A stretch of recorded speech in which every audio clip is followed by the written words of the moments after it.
03, 12 petang. Satu kenyataan ringkas muncul. Tanpa amaran, tanpa muzik, latar, hanya beberapa baris ayat, tetapi cukup untuk membuat ramai terhenti seketika. Nama itu, Azhar Azmi, bukan asing dalam dunia hiburan. Namun kali ini, bukan tentang lakonan, bukan tentang kemunculan di kaca televisyen, tetapi tentang sesuatu yang lebih pribadi, lebih sunyi, dan mungkin lebih berat daripada yang disangka. Dalam perkongsian itu, beliau secara terbuka mengakui adanya satu jumlah wang RM15,000 yang masih belum diselesaikan, melibatkan seorang individu yang juga mempunyai kaitan dengan dunia media sosial, Abia Jam, abang kepada personaliti dalam talian Siti Jamu Mall. Namun apa yang membuatkan situasi ini terasa berbeza? Bukan sekadar angka tersebut, tetapi bagaimana cerita ini muncul, perlahan, tanpa drama berlebihan, tanpa menuding jari, sebaliknya, seperti satu pengakuan yang datang selepas tempoh diam yang panjang. Azhar menjelaskan bahawa dalam tempoh 6 bulan kebelakangan ini, beliau tidak menggunakan telefon bimbit, tidak aktif di mana-mana platform sosial, dan tidak menerima sebarang panggilan, termasuk daripada Abia Jam sendiri. Satu keadaan yang menimbulkan pelbagai persoalan, bukan sahaja kepada orang luar, tetapi mungkin juga kepada mereka yang terlibat secara langsung. Adakah ini sekadar jarak komunikasi atau ada perkara lain yang belum terungkap? Namun dalam nada yang terkawal, Azhar tidak cuba mengelak, tidak menafikan, malah mengakui tanggungjawab tersebut sebagai sesuatu yang perlu diselesaikan. Dalam kenyataan yang sama, beliau turut menyatakan hasrat untuk menghubungi pihak-pihak berkaitan bagi mencari jalan penyelesaian, satu langkah yang dilihat sebagai usaha untuk meredakan keadaan dan mengelakkan isu ini berlarutan lebih lama. Tanpa butiran terperinci tentang bagaimana hutang itu bermula, atau apakah latar belakang penuh di sebaliknya, Azhar memilih untuk fokus kepada apa yang boleh dilakukan sekarang, satu pendekatan yang mungkin kelihatan sederhana, tetapi membawa makna tersendiri. Terutama dalam dunia di mana setiap kenyataan sering diperbesarkan, diperdebatkan, dan kadang-kadang disalah tafsir. Di luar sana, reaksi mula muncul. Ada yang bersimpati, ada yang bertanya, ada juga yang memilih untuk hanya memerhati, kerana tidak semua cerita datang dengan jawapan yang lengkap. Dan tidak semua pengakuan membawa kepada penjelasan yang serta-merta. Apa yang jelas, kenyataan ini membuka satu ruang untuk melihat sisi lain, seorang figura yang selama ini dikenali melalui peranan di layar, kini berhadapan dengan realiti yang lebih dekat dengan kehidupan sebenar, lebih manusiawi, lebih tidak sempurna, dan dalam ruang itulah persoalan terus bergerak, perlahan, tanpa suara. Apakah yang sebenarnya berlaku sepanjang 6 bulan itu? Bagaimana komunikasi boleh terputus begitu lama? Dan sejauh mana usaha yang sedang dirancang ini akan membawa kepada penyelesaian yang diharapkan. Sementara itu, satu perkara masih kekal, satu jumlah, satu janji, dan satu usaha yang sedang menunggu untuk dilaksanakan. Dalam diam, tanpa kepastian tentang bagaimana semuanya akan berakhir. Dalam penjelasan lanjut yang dikongsi, Azhar Azmi menyatakan secara jelas bahawa beliau mengakui adanya satu jumlah hutang sebanyak RM15,000. Jumlah ini disebut tanpa tambahan atau perubahan dan dinyatakan sebagai tanggungjawab yang perlu diselesaikan. Beliau juga menamakan individu yang terlibat secara langsung dalam perkara ini, iaitu Abia Jam, yang dikenali sebagai abang kepada personaliti media sosial Siti Jamu Mall. Perincian ini diberikan secara ringkas, tanpa huraian panjang mengenai bagaimana urusan tersebut bermula, atau bila ia berlaku. Azhar tidak menambah latar cerita yang berlebihan, sebaliknya hanya mengekalkan fokus kepada fakta yang berkaitan dengan jumlah dan pihak terlibat. Dalam masa yang sama, beliau menjelaskan bahawa sepanjang tempoh kira-kira 6 bulan, beliau tidak menggunakan telefon bimbit dan tidak aktif di platform media sosial.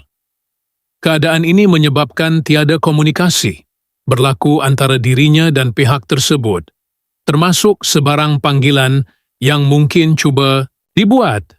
Penjelasan ini disampaikan sebagai konteks kepada situasi semasa, tanpa menyatakan sebarang andaian tambahan atau menuding kepada mana-mana pihak. Selain itu, Azhar turut menyebut bahawa beliau berhasrat untuk menghubungi pihak-pihak berkaitan dalam masa terdekat dengan tujuan mencari penyelesaian terhadap perkara ini dan mengelakkan ia berpanjangan.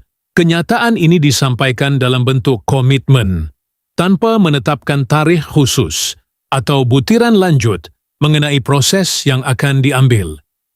Apa yang dapat dilihat daripada perkongsian tersebut adalah satu usaha untuk menyampaikan maklumat asas secara terbuka, melibatkan jumlah hutang, identiti individu yang berkaitan, serta keadaan komunikasi yang terputus sebelum ini, tanpa menambah unsur dramatik, tanpa membuat kesimpulan, dan tanpa memasukkan sebarang istilah yang boleh membawa kepada salah faham, hanya fakta yang dinyatakan dalam bentuk yang ringkas dan terus kepada perkara utama dalam susunan masa yang dapat difahami daripada kenyataan tersebut. Azhar Azmi tidak menyatakan secara khusus bilakah tepatnya jumlah RM15,000 itu mula berlaku. Maka tiada tarikh atau tempoh awal yang diperincikan. Perkara yang dinyatakan secara jelas hanyalah keadaan selepas itu, apabila komunikasi antara beliau dan pihak berkaitan tidak berlaku untuk satu tempoh tertentu.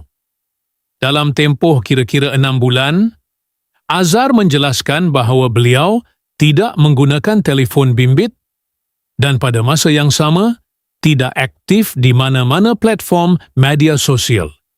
Keadaan ini menyebabkan tiada interaksi direkodkan sepanjang tempoh tersebut, termasuk panggilan masuk atau keluar, serta sebarang bentuk komunikasi lain yang biasanya berlaku melalui saluran digital. Selepas tempoh itu, kenyataan yang dikongsi menunjukkan bahawa beliau kini kembali memberi respons dengan mengakui kewujudan hutang tersebut, serta menyatakan hasrat untuk menghubungi pihak berkaitan bagi mencari penyelesaian. Urutan ini memperlihatkan satu garis masa yang ringkas, bermula daripada kewujudan hutang yang tidak dinyatakan tarikhnya, diikuti dengan tempoh 6 bulan tanpa penggunaan telefon dan tanpa aktiviti media sosial, dan seterusnya kepada fasa semasa, di mana pengakuan dibuat serta usaha untuk berhubung kembali dinyatakan, tanpa tambahan andaian dan tanpa penjelasan yang tidak disahkan, hanya berdasarkan perkara yang disebut secara langsung, dalam susunan yang boleh diikuti, secara perlahan dan jelas. Tidak satu pun panggilan yang disambung, tidak satu pun mesej yang dibalas. Sepanjang tempoh yang disebut itu, keadaan kekal senyap tanpa sebarang tanda komunikasi aktif. Azhar sendiri menyatakan bahawa beliau tidak menggunakan telefon dan tidak berada di mana-mana platform media sosial, menjadikan segala bentuk hubungan biasa terhenti pada ketika itu. Dalam ruang masa yang sama, nama Abiyajam disebut sebagai individu yang berkaitan. Namun tiada butiran tambahan tentang percubaan komunikasi yang berjaya atau tidak, hanya satu gambaran umum bahawa tiada interaksi berlaku sepanjang tempoh tersebut. Keadaan ini, jika dilihat secara ringkas, menunjukkan satu fasa yang kosong daripada sebarang respon, tanpa bunyi deringan telefon, tanpa notifikasi masuk, tanpa tanda kehadiran digital. Sesuatu yang biasanya berlaku setiap hari, tiba-tiba tidak wujud dalam tempoh berbulan-bulan. Satu situasi yang digambarkan bukan dengan emosi berlebihan, tetapi melalui ketiadaan itu sendiri. Ketiadaan, panggilan, ketiadaan balasan, dan ketiadaan kehadiran dalam talian yang berterusan tanpa perubahan, sehingga kepada saat kenyataan itu akhirnya dikongsi, satu sudut pandang lain muncul secara perlahan, tanpa suara lon, hanya melalui persoalan yang tidak dijawab sepenuhnya. Dalam keadaan seperti ini, ada yang mula bertanya, apakah makna sebenar di sebalik tempoh diam itu? Adakah setiap keheningan semata-mata keadaan yang berlaku, atau satu keputusan yang diambil dalam senyap? Namun soalan itu kekal sebagai soalan, tanpa jawapan yang dipastikan, kerana apa yang diketahui setakat ini hanyalah apa yang telah dinyatakan secara terbuka, dan selebihnya berada di luar jangkauan orang ramai. Dalam kehidupan sebenar, tidak semua perkara berlaku dengan penjelasan lengkap. Kadang-kadang, jarak komunikasi terjadi tanpa sebab yang difahami sepenuhnya oleh pihak luar. Kadang-kadang juga, ia hanya satu fasa yang tidak dapat dilihat dari permukaan. Tanpa akses kepada keseluruhan cerita, sukar untuk menilai apa yang berlaku di antara dua pihak.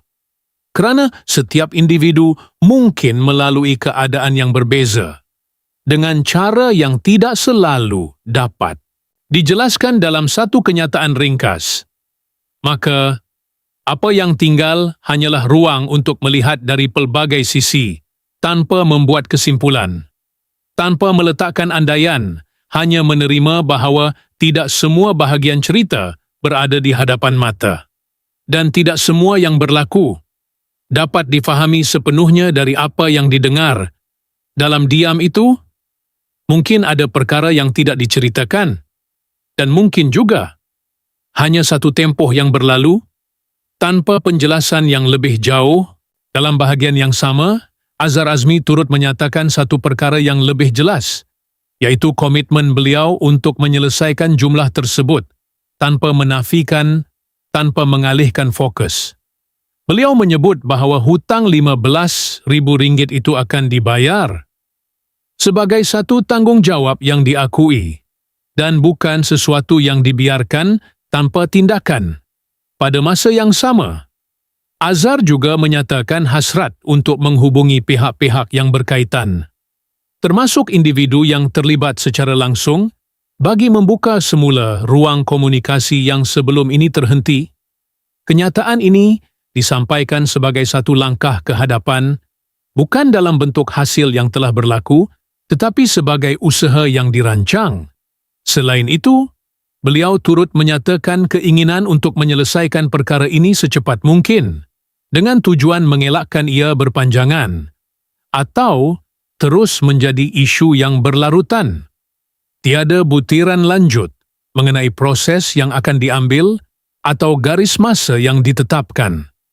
Namun perkara yang disebut kekal pada asasnya, 1. Janji untuk membayar, 1 usaha untuk berhubung semula, dan 1 niat untuk menyelesaikan keadaan ini tanpa menambah kenyataan yang tidak dinyatakan, tanpa menggambarkan bahawa ia telah selesai, hanya apa yang disebut dalam bentuk komitmen yang masih berada dalam proses untuk dilaksanakan. Pada masa ini, tiada maklumat baharu dikongsi, tiada kenyataan lanjut, tiada perkembangan terperinci, hanya apa yang telah diperkatakan, kekal, dalam keadaan yang sama, secara beransur-ansur. Suasana kembali sunyi, tiada lagi pengumuman, tiada penampilan baharu di mana-mana platform, seolah-olah semuanya terhenti seketika, selepas apa yang telah diperkatakan, hanya satu pengakuan sejumlah wang dan komitmen yang hasilnya masih belum dapat dilihat. Tiada perbualan lanjut, tiada respons tambahan, hanya ruang kosong yang masih belum diisi. Dan di ruang itu hanya satu perkara yang berterusan, menunggu, bergerak perlahan, tidak menentu, tanpa penjelasan lanjut, seperti sesuatu yang masih belum selesai, tetapi juga tidak bergerak ke hadapan. Malam itu, cahaya lampu redup, jatuh perlahan di sudut bilik yang sunyi, sebuah telefon terletak di atas meja, skrin gelap, tanpa sebarang notifikasi.